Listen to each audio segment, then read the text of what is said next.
There are model kits that look great on the box. They are often recommended, praised, and held up as examples. But there is one catch. These kits are good only for experienced modelers.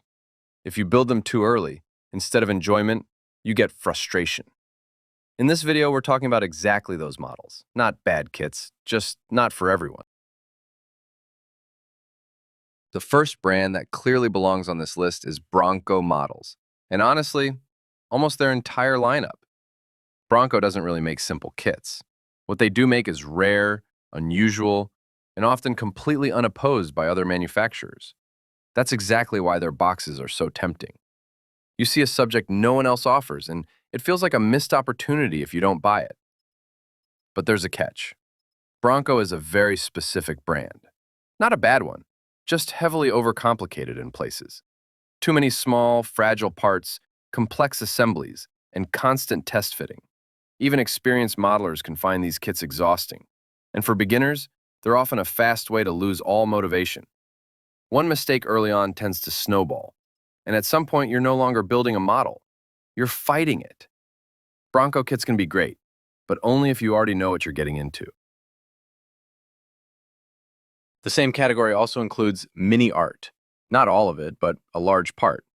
The main issue with many MiniArt kits is the same one found with Bronco: overcomplication, often without a clear reason. Parts that could easily be molded as a single piece, or just a few parts, are instead broken down into many small, fragile components. Yes, this adds realism, but it also adds frustration, especially if you were hoping to spend your time enjoying the build rather than constantly fighting the kit. For beginners, there are some clear warning signs. All tracked armored vehicles from MiniArt fall into this category without exception, and full interior tanks deserve special mention. These kits can be challenging even for experienced modelers. If we're talking about more approachable, though still demanding kits, MiniArt's trucks and artillery are a safer choice, as well as models like the Dingo. MiniArt kits are genuinely good. You just need to be careful when choosing one. Otherwise, it's easy to pick a kit that's simply beyond your current skill level and end up disappointed. Next on the list is Rye Field Model, better known as RFM. It's a relatively young Chinese brand that appeared in the mid-2000s and quickly made a name for itself in the 1/35th scale armor segment. Unlike older companies such as Dragon or Tamiya, RFM entered the market at a time when expectations for accuracy and detail were already much higher. And that's exactly what they focused on. RFM attracted attention through a few key things: extremely high out-of-the-box detail, heavy use of modular construction, and complex engineering designed for precision rather than ease of assembly. From that alone, it's clear that simple solutions are not part of their philosophy. Most of RFM's lineup consists of well-known armored vehicles from World War II and the Cold War. And this is where the trap lies. If you choose one of their kits based only on the box art, without looking deeper, it's almost guaranteed to be a mistake. RFM offers an almost excessive level of detail, even compared to MiniArt and Bronco. Complex assemblies, multi-part structures, and strict build sequences make these kits extremely demanding. In practice, nearly all RFM kits are suitable only for experienced modelers, and in some cases, for very experienced ones. These are not kits that forgive mistakes, rushing, or a lack of planning. Of course, this list wouldn't be complete without Dragon. Overloaded sprues, complex engineering, and often confusing instructions. On top of that, Dragon has many older kits that are no longer as good as their reputation might suggest. Many of these models require constant planning and test fitting. One small mistake early on can easily lead to problems later in the build. Dragon kits are not bad, but they are far from beginner-friendly. For modelers without solid experience, they often bring more frustration than enjoyment, and are definitely not the best place to start. The next point might seem unexpected in the context of this video, but it's about overly simple and heavily simplified kits. This category includes many older kits from the much-loved Tamiya and Italeri. On the surface, they seem like a good choice. They're easy to build, great for learning, relatively cheap and widely available. That's exactly why they're so often recommended to beginners. But this simplicity has a downside.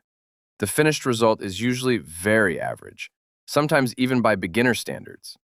Details that should be delicate are often oversized and crude. Door handles, windshield wipers, small fittings on trucks. There are many compromises and simplifications that make the model clean and easy to assemble, but also noticeably toy-like. For the very first steps in the hobby, this is fine. But at some point, it's important to move away from extremely basic kits, even if they remain comfortable and easy to build. It's also important not to confuse complex with reasonable. For example, Chinese brands like Trumpeter and Hobby Boss can't be called truly simple, but many of their kits are well within reach for entry-level modelers. Yes, they may include photo-etched parts, but these are usually very basic. A license plate frame, mudguards, or a windshield wiper. No soldering required, no complex bending either. The final result looks noticeably better and helps you progress, instead of keeping you stuck at the level of overly simplified models. Next come resin kits and 3D printed models. And here, there are no exceptions.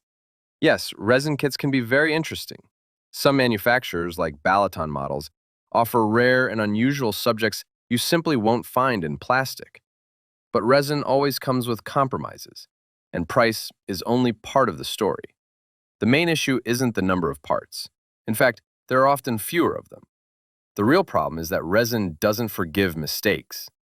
Parts almost always need cleanup, careful alignment, and constant test fitting. Imperfect casting is common and considered normal. There's also another issue. Many resin kits don't include proper clear parts. Instead, you're given a flat sheet of film with window outlines that must be cut and fitted by hand. At that point, you're no longer just assembling a kit. You're fabricating parts yourself. The result can be a very interesting and unique model, but only if you already know exactly what you're getting into. For beginners, resin kits are not a challenge. They're a dead end. It's also worth paying attention to kits with working suspension. Many manufacturers offer them, including Dragon and Bronco. Personally, I consider working suspension largely unnecessary in scale modeling. The purpose is questionable. We're not building toys, and we're not going to roll the model across the table. So why does a scale model need spinning wheels or movable tracks? That aside, these features don't just add complexity. They make the entire build significantly harder. Working suspension demands perfect geometry, precise alignment, and constant checking at every stage. One small mistake is enough for the model to sit crooked, or for the tracks to look wrong. And fixing that later can be extremely difficult.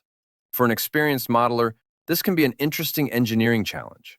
But for a beginner, it's almost guaranteed to become a source of frustration. In that sense, working suspension is one of the biggest enemies of beginners in scale modeling. It's also worth mentioning brands like Border Model and AFV Club. These companies are known for their engineering-heavy kits, and this is exactly where you often find models with working suspension and movable tracks. Border Model offers kits where the suspension is not just a visual element, but a fully functional system. Each part of the running gear has to be aligned, adjusted, and assembled with great care. This is not a build-and-move-on experience. It requires constant checking and precise geometry at every step. AFV Club follows a similar approach.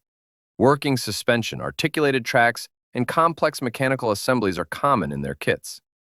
For experienced modelers, this can be an interesting and rewarding challenge. For beginners, however, it significantly raises the difficulty level. Both brands clearly show that moving parts and mechanical realism are not always an advantage. These kits can be excellent, but they demand patience, planning, and solid experience. Without that, working suspension quickly turns from a feature into a problem. That's the list I ended up with. If you have something to add or disagree with any of it, feel free to share your thoughts in the comments. Subscribe to the channel, and I'll see you in the next videos.